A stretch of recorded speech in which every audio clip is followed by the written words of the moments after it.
Welcome back, welcome back. So, I'm going to reveal another SB.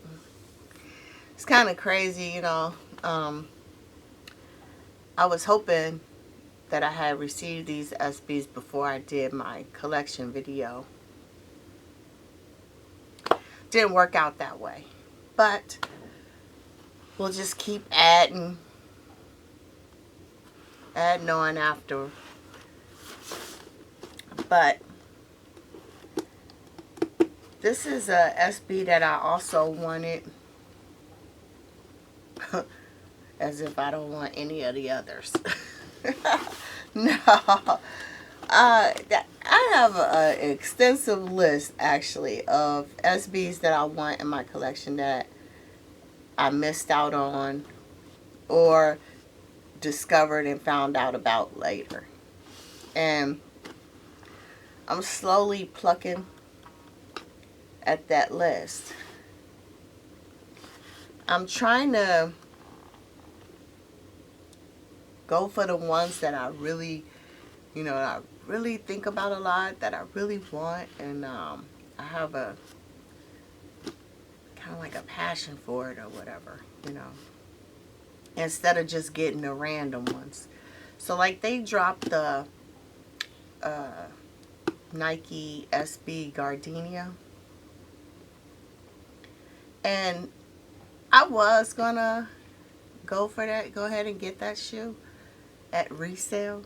I was gonna do a trade for that shoe, but I had thought about it. I'm like, I have so many blue and white shoes.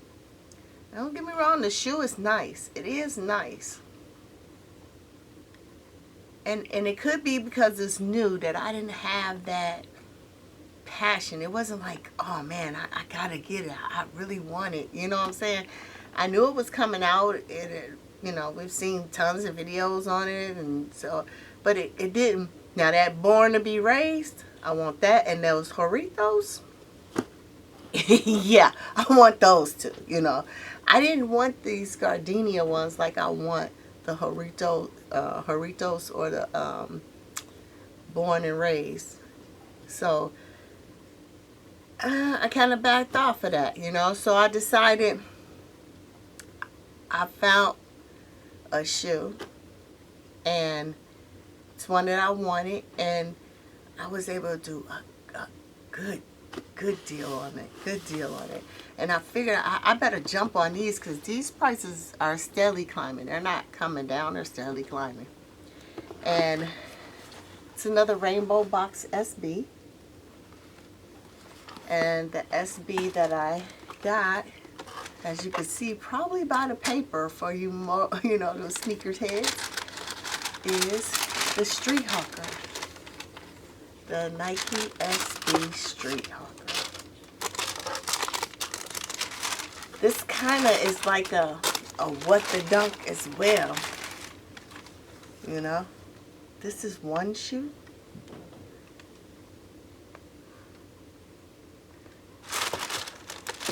This is how one shoe looks. And let me show you the other one, because it's totally different. This is the other. Now you like, Pooh, what the heck you got going on? What is this? What is this?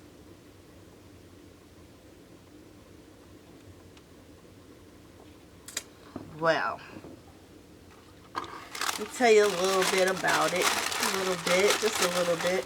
So this paper, the brown paper, is menu. It's Chinese recipes. These are the menus on this paper. You can't, I'm not going to go in too much depth over it because you can't see it unless you have it right here. Between the light and the camera, I don't know if you'll be able to necessarily read it, but I'll let you get a little peek of it. Just to determine if you can read it or whatever. But that's all over the paper. And this is Chinese foods, you know, Chinese recipes, right? And that's what this shoe represents. Food, which I love. Food, you know. This is like a shrimp dish, a shrimp Chinese dish and food. This is like the type of cracker that they have with their food. This is like a wood grain, something that they cook with. This is supposed to represent this thick, this hairy suede is supposed to represent soup, like a pea soup or something like a soup, a type of soup that they have.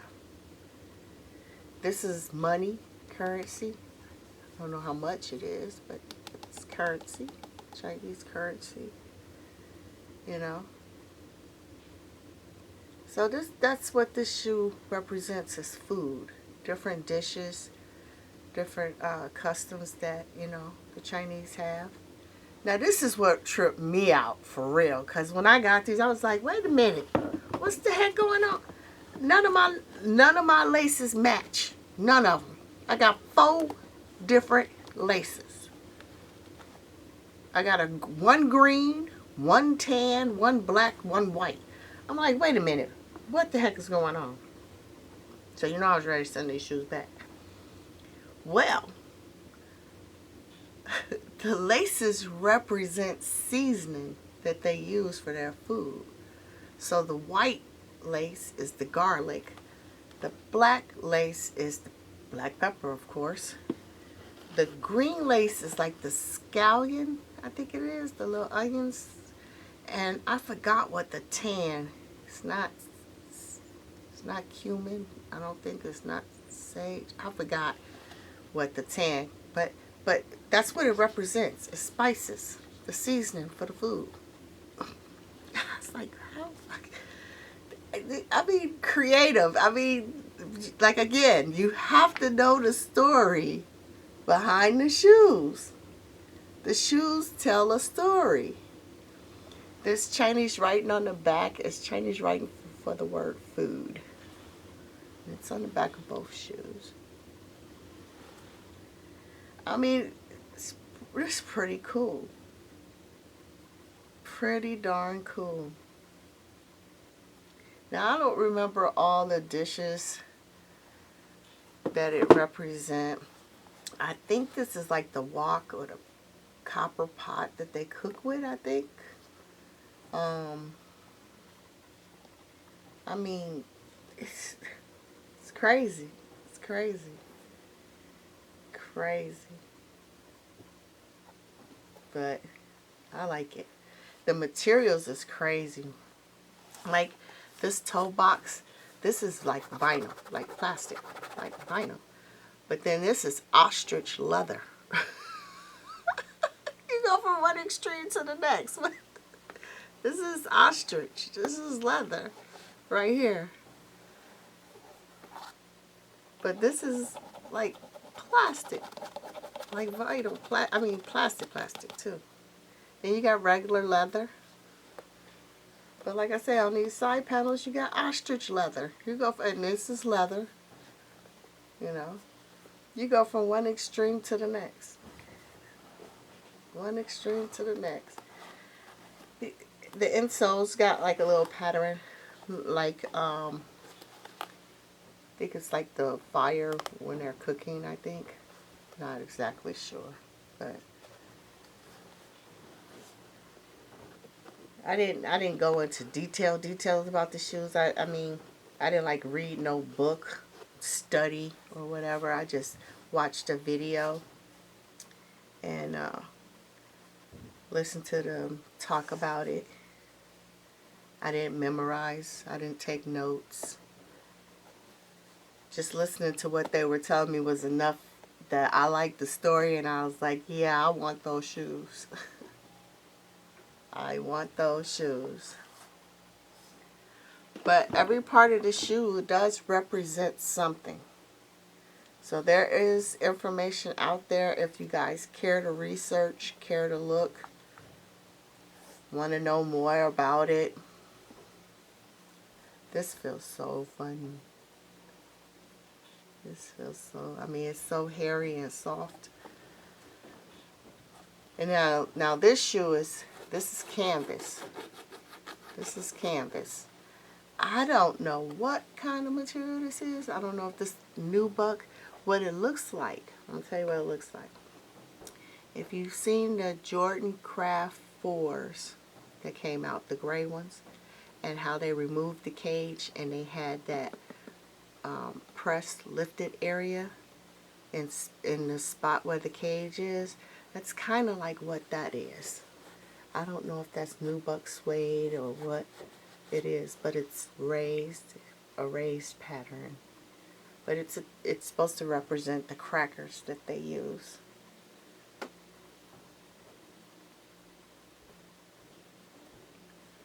So it's pretty cool.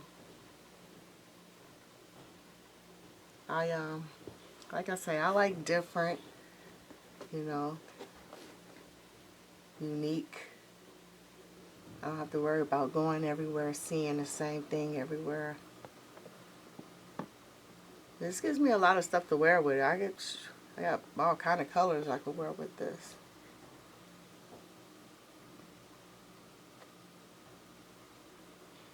So these are the StreetHawkers. They're nice. They're nice. Real nice. So you wonder, are you done buying SBs? No. No. Probably slow down. Because like I say, at the end of April, all the hype shoes is coming out, and they all are coming out at the end of April.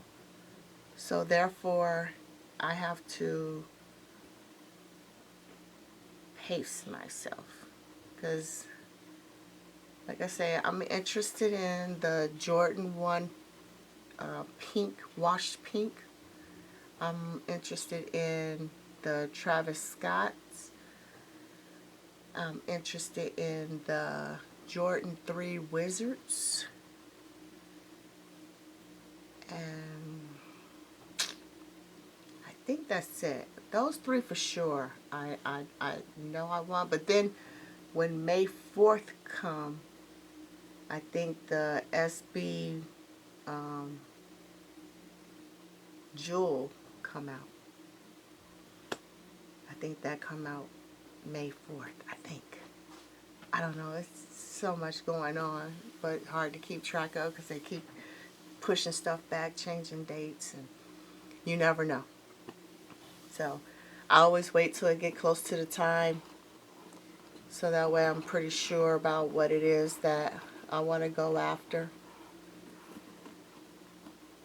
I don't know anymore. It's so weird in this sneaker game. You have all these different things that's going on right now with JD and Finish Line or whoever. All these shoe companies supposedly, allegedly canceling people's app. You know, I don't know. I don't know if it's true or not. I don't hit on Finish Line, JD, Champs. I don't hit on those anyway. So it don't even matter to me. There's nothing in the stores for me to go to the mall or go in their stores to shop for. So it don't matter to me. You know. Until they get the backdooring situation straight and the botting situation straight, and you know, giving people a fair opportunity to get these shoes, that's pretty much how it's been. You know, the last time I went to the mall, I believe was when I went to pick up the UNC 5s, and I got the UNC 5s from DTLR. So that's the last time I've been to the mall. That's the last shoe that is that the last shoe that I hit on? I mean, I got the big bubbles, but I don't call that a hit necessarily, but I guess you could say I did. But I didn't have to, I got that off the sneakers app. So, yeah, I think that's the last time I went to the mall was the UNC's. And that's probably the last shoe that I hit on. Can't recall if the UNC's, did it come after the Amas? I think it came after the Amas. The Ama 12s. Yeah, so that's basically it. So, like, hopefully we'll see how the game gets back on its track and how it will go at the end of April. See how these Travis Scotts is going, how they going to drop, what's going to happen with them. And we'll just take it from there. So what do you guys, are there any shoes that you guys are going after in the month of April? And May, you could say, because May is not going to be too far either. But is there anything that you're interested in copying? I know later on in the year there's a few shoes that I want, which is those black toe Jordan 1 lows and the LA to Chicago Jordan 1 lows. Those two, I want those. And I got to get my Cherry 12s, no matter what. That is a must cop, because that goes into my Jordan shoe collection. So I have to get those Cherry 12s. That's a must. But I'm just waiting to see whatever drops and what comes out and how it rolls. Hopefully, I know you can't hit on every shoe, and I don't plan on hitting on every shoe, but can I hit on some shoes? So, we'll see what happens. Until next time, guys, why don't you like, comment, subscribe to my channel, hit that notification bell so you will be notified on my next video. Until then, this is Nikki Pooh, and I'm out. Peace.